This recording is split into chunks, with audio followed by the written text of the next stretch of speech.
On today's ride, I get sendy, my knees explode, My knee. I'm terrified of bears, I am still terrified of bears. and I realize that I've been missing out by avoiding easy trails. Yeah, like, this is sweet.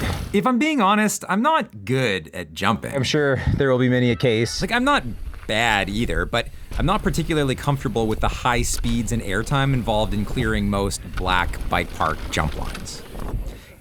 That's a great size for me. If I saw A-line on a menu, I'd want to order it, but then I'd see it served to someone at the next table and decide that actually, you know what, a cheese sandwich sounds pretty good. But I want to eat A-line. And in fact, I'm headed in that direction on part of a month-long road trip, so hopefully I'll get my chance. But to prepare me for that, all I can do is spend as much time in parks and on jump lines as possible, trying to get used to that feeling of hurtling towards what looks like a vertical wall at breakneck speeds. We're getting a little bit closer every time. Fortunately, as I head west, my first opportunity presented itself at Panorama. I mean, we're early season here. This is all bonus weeks. They've only got a handful of trails open. But you know, honestly, for the first time to a mountain, I don't know how big the network at Pano is, but I think about the first time that I went to Whistler and it was just like complete overwhelm. This is really nice. Like, it sort of simplifies it, automates that decision-making process. So you just kind of turn your brain off and ride the like one of 6 trails or whatever that's actually open.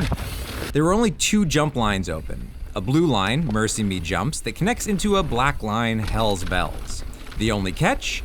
Due to trail closures, I was going to have to endure a lengthy commute on a green track called Let It Ride. And I'll say it, I don't ride green trails. It's not out of a sense of ego or anything, it's just why? If I'm at the bike park, there are so many great blues, blacks, even double blacks to look at, tech, flow, whatever you want. There's just endless opportunities. Why would I give my time to a green trail? Well, it turns out, I actually found out pretty quickly that there were more than a couple of ways that I could have an incredible time on green tracks. This is such a good opportunity for me to work on my body position and cornering. Yay! Whoa, losing the front end there for sure. It's hard getting pushed into the back seat a bit. This is tough. I don't know, I find like I have a hard time keeping my hips. Like, you really have to rotate through the hips, I think. This, honestly, I could ride that trail all day. But it wasn't just cornering this green trail was challenging me with. My body was taking a beating.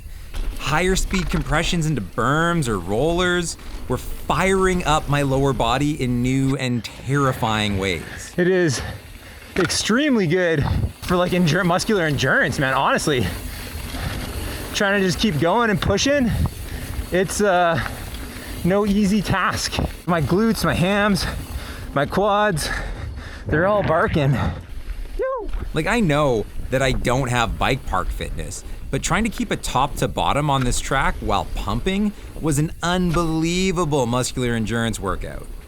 Anyway, I started out this day with an intent on practicing my jumps. Okay, dropping.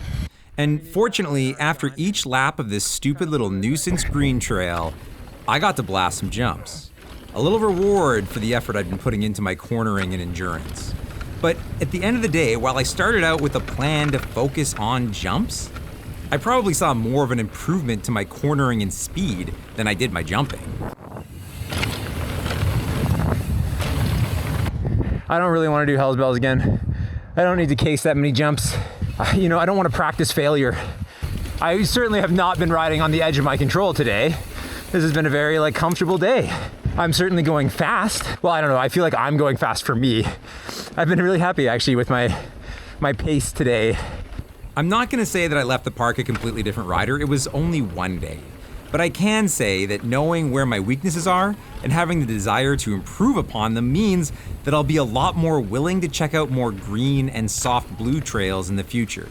You know, this is some really nice tech. Honestly, I think there's a lot to be gained from riding all this stuff. Like, I'm just so grateful to be here, to be riding stuff like this, to have a lift, because it's something that I don't really do very often.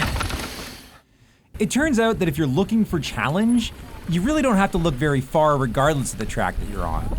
For a green track to become more difficult, it's as simple as working on your technique specifically, really getting into the nitty-gritty details of it all, or just flat out going as fast as you can. Those kinds of tracks can provide ideal, dare I even say, fun opportunities to really explore your foundations, play with new ideas, and try things in a relatively safe environment. It's not the most surface challenging tracks.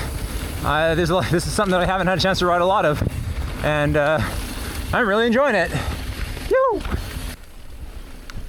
There's so many ways that we can add difficulty or remove difficulty depending on what our goals are for the day. And no, it's not like everything we do has to be looked at through the lens of improvement. But for me, I have to admit, that's one of the things that brings me the most enjoyment out of the sport, is seeing that progression. And when I can tangibly look back on a single day in the bike park and see improvements and feel like I've made a change to my riding, man, that is a great day. If you're curious about what's going on with my current month-long trip, don't forget to like and subscribe. I will be posting a couple more videos from this one. I'm actually still currently on the road as we speak doing some of this editing. So I'll have a couple more videos for you soon. Thanks for coming by, and we'll see you next time.